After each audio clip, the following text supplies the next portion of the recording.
Hello, and welcome back to the Test Drive Podcast, brought to you by Sport Car USA. I'm your host, Lee Bodette.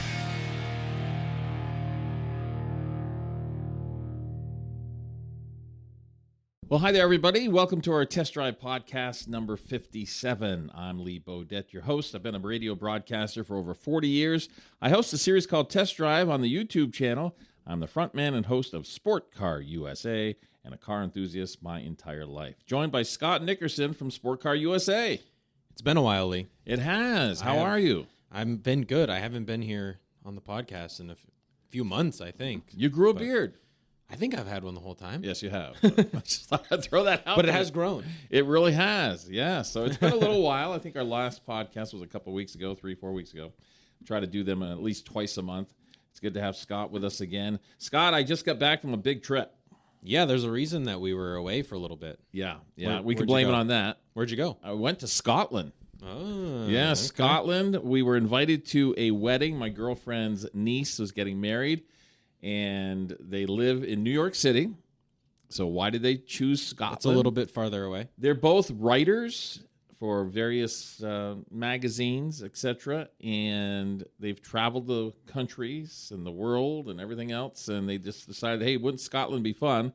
They actually live in New York City, and they checked out what it would cost, like in the Brooklyn area for a reception, etc., and it would be more expensive there than it was in Scotland. Then to travel to Scotland and get married. That's what they told us, so we're on board. It's an opportunity for us to check out Scotland. Never been to Europe before, and this was kind of a trip of a lifetime. We flew out of Philadelphia. We started here in Burlington, Vermont. Of course, our Sport Car USA is based in St. Albans, Vermont, so that's about a 30-minute drive to the airport.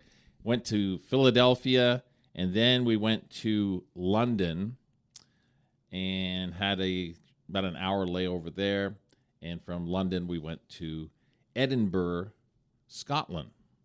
And it's not Edinburgh, even though it's like Berg, B-U-R-G-H. They pronounce it Edinburgh. That's the first thing we learned. Who corrected you? I think it was a couple of cab drivers, but that's okay. They're like, don't get it wrong. Yeah, Stick out. exactly. You're going to really stand out if you start saying Edinburgh. But Edinburgh is the capital of Scotland. The flight was about 7 hours long from Philadelphia. Wasn't too bad. We kind of did the red eye. Oh, yep. So that was kind of bizarre that we were in the middle of the night flying, and then, you try to doze off on a plane. I'm not very good sleeping on a plane. I don't know about you. No, I don't think I slept. That time we went to Meekum. Right. I don't think I really slept. Yeah, so they did have some entertainment. The TVs were working on the seats, but I'm kind of a tall guy, so my knees were right up against the other person's seat. That made it kind of a longer flight than I'd hoped. 3 hours in, it's dark. Then all of a sudden, you look outside the window and the sun is out. So they are about 5 hours ahead of us here in the States. So that's a brutal time change. Right, we're in the Eastern time zone. Yeah. About 5 hours ahead of us. So the entire trip, we were like subtracting and adding. Right. Where we would like maybe text our kids or something and say, wait a minute, it's 2 o'clock in the morning. Yeah. What are we doing that for? Yep. But, we have to make sure if you do travel overseas, it's a good idea to get with your carrier for your phone. And make sure they know that you're leaving, number one. Number two, they will probably offer you a plan like they did with us. If you text or email, it's like an extra $25 a day. They do like a travel plan? Yeah, travel plan. They won't charge you unless you actually text or email kind of thing. So I didn't text or email for a few days, but there were times that we did. So we're glad we did that. Also, anytime you travel, you probably all know this, you want to get a hold of your credit card company, your banks, your credit unions. Let them know that you are traveling because they will shut you off. Yeah. Did you learn the hard way? I did when we went to North Carolina, of all places. It doesn't take you going far away. No, it doesn't. We went to North Carolina from Vermont, visited my 2 kids, Stacy and Corey. It was kind of embarrassing because we went to a Walmart. Whenever we visit the kids, we want to make sure they have all the food. We stock them up.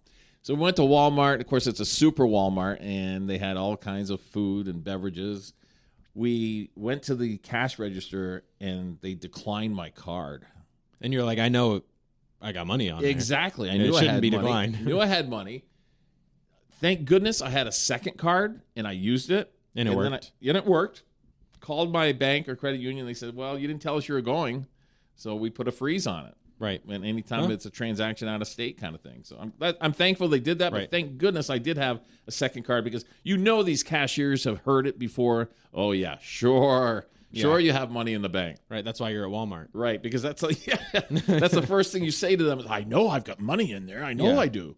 That happened to me once. I went to Insomnia Cookie. It's a place on Church Street in Burlington. Yeah. And I know I had money. We had just been paid. Yeah.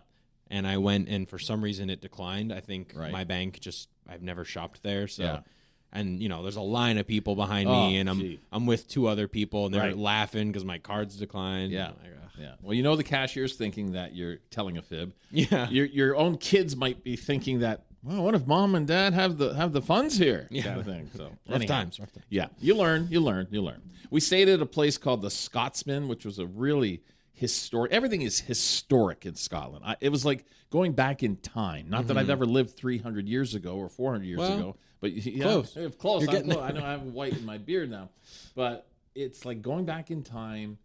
300, 400 old buildings, very historical everywhere you go. And this inn that we stayed at, the Scotsman, of course, was very historical as well. Really, really cool place. A lot of walking in Scotland. It is definitely a city that you walk and walk and walk to everywhere. You put some miles on, I heard. Yeah, I've got one of those Apple Watches, and I think we averaged about 12,500 steps per day. It's pretty good. Which is not bad. Yeah. Not bad at all. There were some people that were saying, oh, we had 24,000 steps today. And I'm thinking, gee whiz, I feel kind of bad. That's a lot. A lot of wear and tear, a lot of walking. But it was great. It's a vacation where you don't gain weight because you're always walking. It's a very clean city. Scotland, the Edinburgh. It is the capital of Scotland, but very clean. The only thing is, just about every European smokes. Yeah. Every European smokes out there. Of course, they don't allow smoking in the bars or the restaurants, which is nice. Glad they got rid of that. They even got rid of that in Ireland. And they're really known for smoking. But one of the big mistakes I kept making was I would talk about, there's this great Irish pub down the road. It's not Irish, it's Scottish. I couldn't get Ireland out of my mind. Why? I don't know. I'm sure they don't like that. No, I don't think they would like that. I've been to Irish pubs before, and I think it just stuck in the back of my mind. So I finally got it straight that I'm in Scotland, and we're going to a Scottish pub. You're not in Ireland. Yeah, exactly. No. I've never been to Ireland either. Anyhow, the food in Scotland, well, you're a picky eater. I am a picky eater. They have every American food that you could imagine. I saw Pizza Hut and franchises like that. But so you were okay. Yeah, I had burgers and fries. Yeah, burgers. I had fish and chips, which was the best I've ever had. Yep. It's probably pretty fresh. Yeah, very fresh. Oh, my goodness. Golden brown. They have something called haggis. Have you ever heard of haggis? I have heard of it.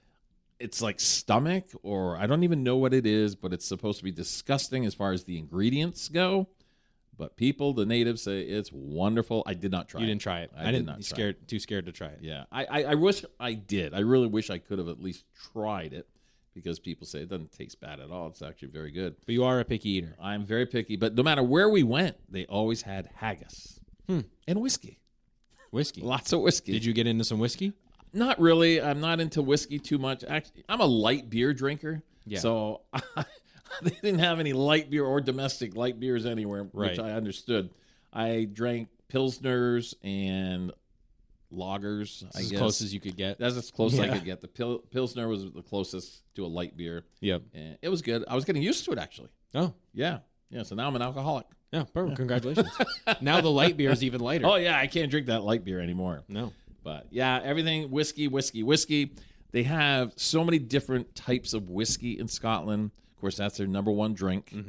And they were telling us a story that way back when, people used to drink whiskey on the job. No matter what they were doing, they would drink whiskey all day. Finally, they said, we can't have these people intoxicated. While building our homes. And handling heavy machinery, operating heavy machinery. They ended up coming up with some type of a water. And I can't remember the name of it, but that has replaced whiskey as the number one beverage in Scotland. And it's not just regular water. It's there's something in it. it's non-alcoholic, okay, yep. So beverage. But this is many, many years ago. Maybe it's 100 years ago. Who knows? But they ended up replacing the whiskey at the job sites with this type of water. That's a good idea. Yeah. I wanted to try some, but I couldn't remember the name of it. Smoke whiskey. Have you ever had smoked whiskey? No. It's really bizarre. Really bizarre. So that you tried some? I tried a little bit, and I could not get the taste out of my mouth for the entire day. But you don't really like whiskey to begin with. But when you're there, you got to try it. I got sick one time on whiskey. It was Seagram 7. Do you know Seagram 7? Vaguely. Yeah, see, I don't really Scott's much younger than I am. But Seagram 7, and I was very young. Haven't really had whiskey since then. So, traumatic experience. So Scotland was not the best trip for me as far as beverages go. But that's okay. I'm sure if you like whiskey, though. Oh, my goodness. That's the place. Yeah, absolutely, 100%. The Royal Mile. That's what it's called. It's 1.1 mile long. It leads up to the Edinburgh Castle, which is just amazing. We walked that several times. The palace, which I mentioned, that's kind of where the Royal Mile begins. And that's where Queen Elizabeth lied in state. Mm-hmm. And the royal family goes there quite often. Oh, wow. They still visit it today. And we had a tour of the palace, which was just eye-opening. It must be huge. It's huge, is right. Not just the castle itself or the palace itself, but the grounds. Yep. Just meticulously manicured. I thought the guy from the commercial that does the Scott's seed commercial was going to be there. Feed Jelon, feed it. But he wasn't there. No. The palace, they had a dining room. It probably don't even call it a dining room, but where they have the gatherings with like a great hall or something. It's like a huge hall. Yeah. There must have been 300 to 400 chairs. Wow. All on this, up against this long table. We should book it. Yeah. Maybe an end of the year party. One of our big events. Yeah. Couldn't imagine. But all these little rooms and then large rooms, and it is they keep everything nice and dark because they have these paintings that are hundreds of years old. They don't want the light to affect them. Oh, so they keep sun everything nice and dark. Stuff. Yeah, exactly. So that was cool. 1.1 mile long, the Royal Mile. And then in general, Scott, I would say Europeans, we mentioned how they smoke a lot, but they're very friendly. Yep. And a very clean city. No question about it. So you walked a lot, but how else? We did. Is that kind of all you did, or did you do some tour stuff? We did take a tour to the Highlands. We took a bus. It was a 12-hour bus ride. 12-hour day, excuse me. 12-hour day. Started at 7:15 in the morning. We got back about 7:30. It's a long day. It's a long day, but I'm glad we did it. We went to the Highlands, which the scenery is just unmistakably the best I've ever seen in my life. Hills and little sheep and lambs and Highlanders, cows. We got to, take pictures with the Highlander cows. Just fantastic. They don't get a lot of snow in Scotland. Yep. They really just get a little bit. The weather in general, not that great. No, it's pretty rainy usually. It is very rainy. We escaped the rain for the whole week. There was one day, Scott, where the sun came out, ended up being like 72, 73 degrees. That's a hot day. It was beautiful, just beautiful. Kind of like we're getting here today in Vermont. We wait for it all winter long. I know. I talked to some of the locals there, and they said this could very well be the best day for the entire year. You planned your trip perfectly. No rain and the best day of the year? I said, you don't have a summer? No, not really. It's always cloudy. It's always gray. But that's not to dismiss this trip at all, because I think it's a once-in-a-lifetime trip. If you've never been, like I said, you really should think about going. Would I go again? I would like to see other parts of the world before I go back to Scotland. And Europe is huge. Yes. And it's not to say I didn't love Scotland. I loved it. But it's once, okay, and I've never been to London as far as actually toured it and looked around. Right, you just stopped at an airport. Exactly. So there are a lot of other places I'd like to go, but I highly do recommend Scotland. Did you see anything interesting as far as automobiles there? Or was there anything? I did. And I'll go back to the taxi cab ride we had to the airport. I wish I could remember the type of car. if you've ever seen movies or documentaries, did I say that right? Yeah. Documentaries on the TV about Europe, you see these little tiny cars. Yep. And this taxi cab was a little tiny car. But once we got in it, it's like, oh my God, it's huge. It was like square. Yep. And I'm thinking this vehicle, I wonder how, it seems pretty modern. So we talked with the taxi cab driver. He says it's brand new. Brand new. And it costs 70 pounds. 70? 70,000 pounds. Huh. I think that's what he said. Yeah. I wonder what that. Well, the conversion, I was told that American dollar is 75 cents to their dollar. Okay. So that's probably like a 60, 50 something. Yeah, yeah. So our dollar, the U.S. dollar, is not that strong there. We tried to do the math. That car was probably an $80,000, $90,000 vehicle, all said and done. Oh, yeah. It was very modern, like I said, but it was really cool to be in. Of course, everything is right-hand drive. Right. But you didn't have to drive. We did not have to drive. We didn't really want to drive because you're on the other side of the road. And in the car. If it's a standard transmission, which many of them are, you're shifting with your left hand. That would take some getting used to. I think it would take quite a bit getting used to. So we didn't want to chance it. We ended up going with the taxi and also the bus ride, and we're glad that we did. But as far as vehicles go, I saw a lot of foreign cars, of course, all right-hand drive, Toyotas, Hyundais. I saw Ford SUVs in particular. Saw a lot of Land Rovers. Yeah. Yeah, high-end Land Rovers. Those are not cheap. No. Like G-Wagon type. Yeah. So there's some money there. And it's interesting, like from what I've seen, a lot of Europe they don't do a lot of pickup trucks. I didn't see one. So that's something that's the opposite, especially from where we live in kind of rural Vermont. Yeah. They're everywhere. Yeah, absolutely. Every third vehicle is a truck. Yeah, very narrow streets to drive on, and they drive very fast. Yep. But I would say that it was kind of cool to see all these different vehicles. I was wondering if I was ever going to see like an American car or two, and I ended up seeing two. It was kind of bizarre. One of them was on the Royal Mile, and this is all cobblestone, by the way. The Royal Mile walk is all cobblestone, so you got to watch your footing. Yeah, watch your ankles. Yeah, especially if you have a bad left leg like I do. But anyhow, I did see a Cadillac that, boy, I wish it was a real big one. It wasn't like a 1950s or anything like that. It was probably in the 70s, maybe the early 80s.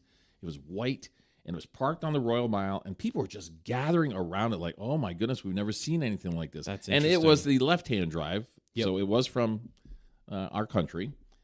People just could not get enough of it. I also saw a Chevy Impala, same thing, a big one. This one was probably in the 60s when it was manufactured. People could not get enough looking at that. That's funny. I'm just kind of standing in the background. Interesting. You're like, oh, I've seen these before. Oh, yeah. Yeah, and they're not as big of a deal. Many times. There was one guy on the Royal Mile, he had an owl where the owl would go on your arm. Oh, like an actual real owl, big one. And, you put the protection on, and the owl would sit right on your arm. Did you do it? No, but my girlfriend did. So I've got pictures. Huh. Yeah, that was kind of cool.